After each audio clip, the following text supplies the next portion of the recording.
Gold, trusted gold buyers. మీరు తాకట్టు పెట్టిన బంగారాన్ని విడిపించి ఈ రోజు ఉన్న మార్కెట్ ధరకు కొనబడను. మీరు దీని చాటు నిలబడండి, మీకేం భయం లేదు.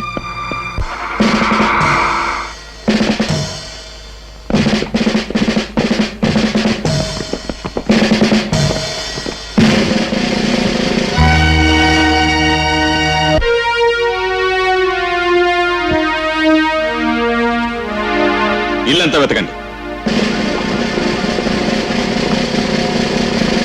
ఏమిటి నాన్న ఇది? ఈ ఇంట్లోకి ఒకడు ప్రవేశించాడమ్మా. ఈ ఇంట్లోకా?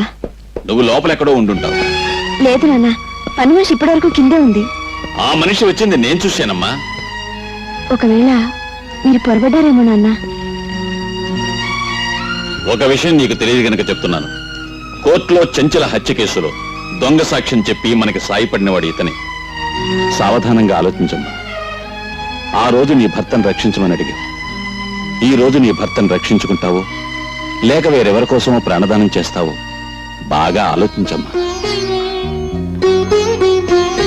అతన్ని గురించి నీకు తెలియదమ్మా. నిజంగా రక్షణ కావలసి వాడిని నీ ఇంట్లో దూరలేదమ్మా. హత్య జరిగింది ఇక్కడేనని నీకు నాకు తెలియజెప్పడానికే వచ్చాడు.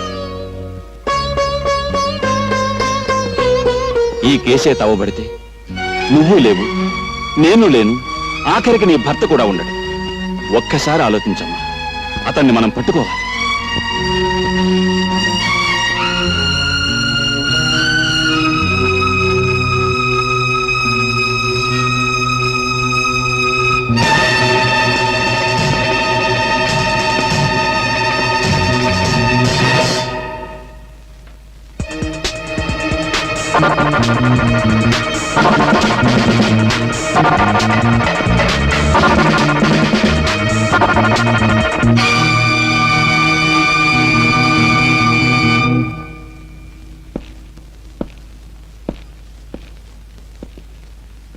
భయపడకమ్మా.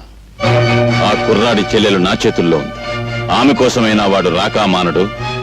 వచ్చాక నా చేతుల్లోంచి తప్పించుకుని లేడు.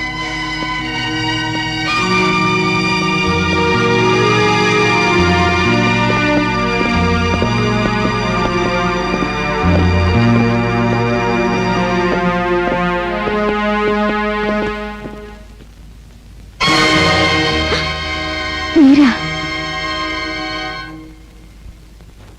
నన్ను క్షమించండి. మిమ్మల్ని దాస్తానని చెప్పి. నోను, మీరు చేసిన సహాయానికి కృతజ్ఞతలు చెప్పకుండా వెళ్ళకూడదనుకునే మీ నాన్నగారికి పారిపోయినట్టు భ్రమ కలిగించాను. మీ తండ్రి కూతుల సంభాషణ విన్నాను. పాపం నేను మా చెల్లెల్ని రక్షించుకోవడానికి వెళితే అదును చూసి పట్టుకోవచ్చనే ధీమలో ఉన్నట్టున్నారు. ఫోన్ చేసి చెప్పండి, నేను అందుకే వెళుతున్నాను.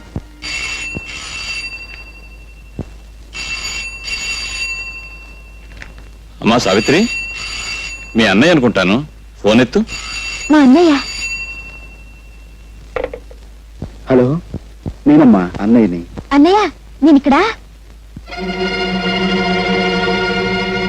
నువ్వేమీ భయపడకమ్మా. నేను హోటల్ సవేరా రూమ్ నెంబర్ 420లో ఉంటున్నాను.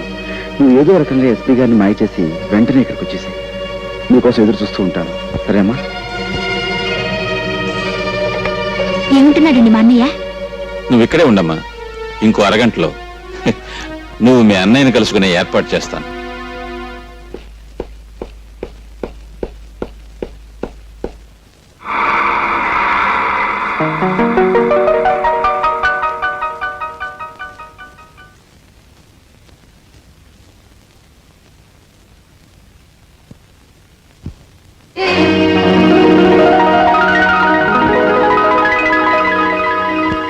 అన్నయ్య, అతను మనకి విరోధి, వెళ్ళదు. నీకే చెప్పారు, కూర్చో. అన్నయ్య. ఊరుకోమ్మా, ఊరుకోమ్మా. మౌనం కదా. అన్నయ్య, ఆయన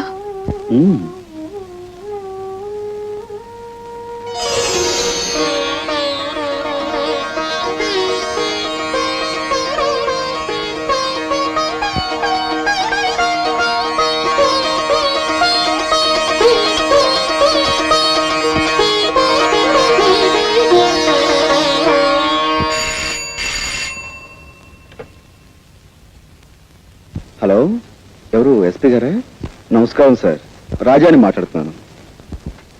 మీ ఇంట్లో నుంచే మిమ్మల్ని బయటికి పంపించి మీ ఆధీనంలో ఉన్న నా చెల్లెల్ని నేను తీసుకెళ్ళిపోతున్నాను. మీరు ఉద్యోగరీత్యా న్యాయాన్ని రక్షించాల్సిన పెద్ద పోలీస్ ఆఫీసర్. కానీ నిజంగా మీరు న్యాయాన్ని రక్షిస్తున్నారా? No sir. హత్య చేసిన మీ అల్లుని రక్షించారు, మీ కూతురు జీవితాన్ని ఉద్ధరించారు. అందుకోసం ఓ అమాయకుడి హంతవరుగా మార్చారు, అతనికి శిక్ష పడేలా చేశారు. ఇది న్యాయం అంటారా? ఇది ధర్మం అంటారా?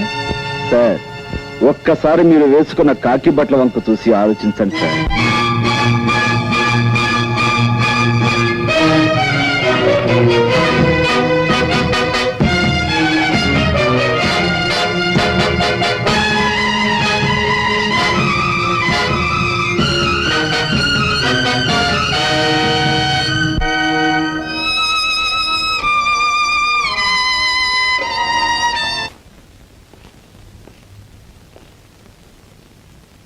ఇదేమిటయ్యా మీరు లోపల ఉండిపోయారు? మేము లోపలికి నెట్టేసి ఆడవాళ్ళు బయటికి పారిపోయారా? మా తల్లుల్ని జైల్లో పెట్టి మేము బయట డ్యూటీలు చేయలేకపోతున్నాం సార్. అందుకని వాళ్ళ బయటకు వదిలిపెట్టేసి మేము లోనకు వచ్చేసామండి. ఈ విధంగా మా తల్లి రుణం తెచ్చుకుంటున్నాం. నిజంగా మీ తల్లి కొడుకుల అనుబంధం చూస్తుంటే నాకు గుండె కరిగి నీరైపోతుందయ్యా. సరే, ఎస్పీ గారితో నేనేదో చెప్పుకుంటాను. అన్నట్టు ఆ ఆడవాళ్ళతో పాటు ఇద్దరు రౌడీ వెధవులు కూడా ఉండాలి. వాళ్ళేరి వాళ్ళు హరికథలో పక్క వాద్యాలు కదండి. వాళ్ళని విడుదల చేయకపోతే ఈ ముసలాళ్ళు బయటకు వెళ్దామన్నారండి. అంచేత వాళ్ళతో పాటు వెళ్ళిన వదిలేసామండి. సరే, మీరు బయటకు వచ్చాను.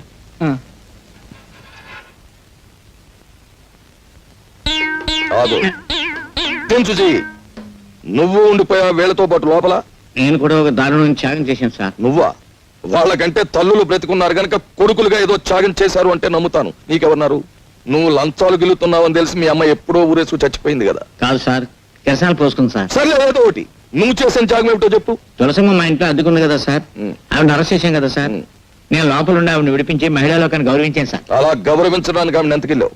లేదు సార్, సోదరుగా అలా భావించాను. భావించడానికి ఆమె ఎంతకిల్లావో చెప్పు. Come on, tell me. ఒక నెల అద్దె ఎక్స్ట్రాగా ఇస్తున్నాను సార్. అది అలా చెప్పు. ఉరికమ్మ ఎక్కేవాడిని కూడా ఎంతో కొంత గిల్లాలని ఆశించే మనిషి నువ్వు. నీ త్యాగాన్ని ఈ దేశం భరించలేదు. నువ్వు లోపలికెళ్ళు. లోపల ఉక్కుపోసేస్తుంది సార్. బనీని తడిచిపోయింది చూడండి సార్. ఫ్యాన్ వేయించి నీ కోసం ఏసీ పెట్టిస్తారు. వెళ్ళు లోపలికి.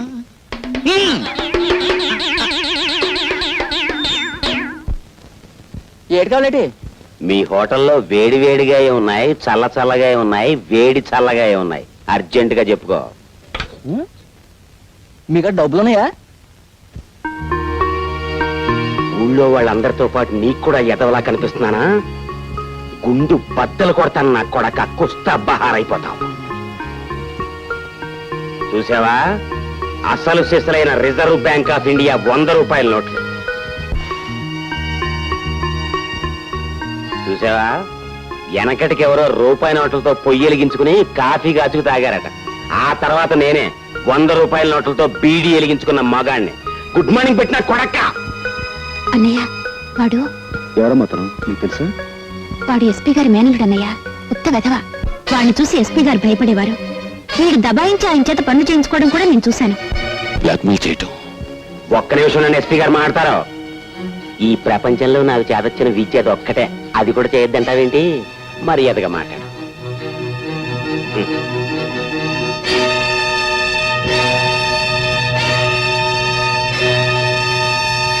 బ్లాక్మెయిల్ వీడే చేస్తున్నాడా లేక వీడితో ఇంకెవరైనా చేయిస్తున్నారా అని మనం తెలుసుకోవాలి. ఎలా? ఆ విషయాలన్నీ నాకు వదిలేయండి. ఇదిగో బాబు, కొద్దిగా అగ్గిపెట్టి.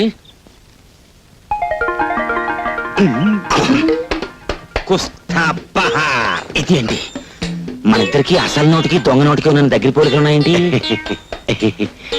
ఎవరు నువ్వు? నేను 101 జిల్లాలకి ఎదవనే. ఎదవననిపించుకోవటంలో కూడా పోటీయే.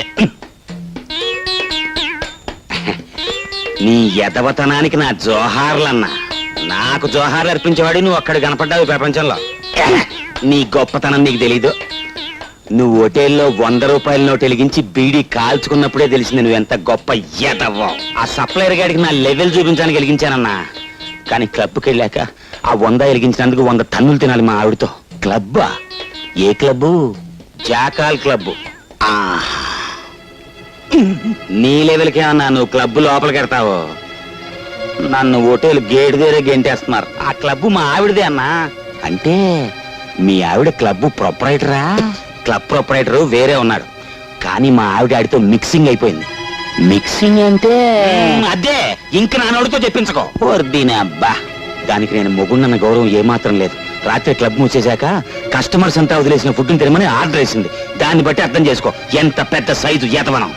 అంటే క్లబ్ మూసేశాక ఎంగిలి కూడు తినటానికి నువ్వు అక్కడికి వెళ్తావు అన్నమాట.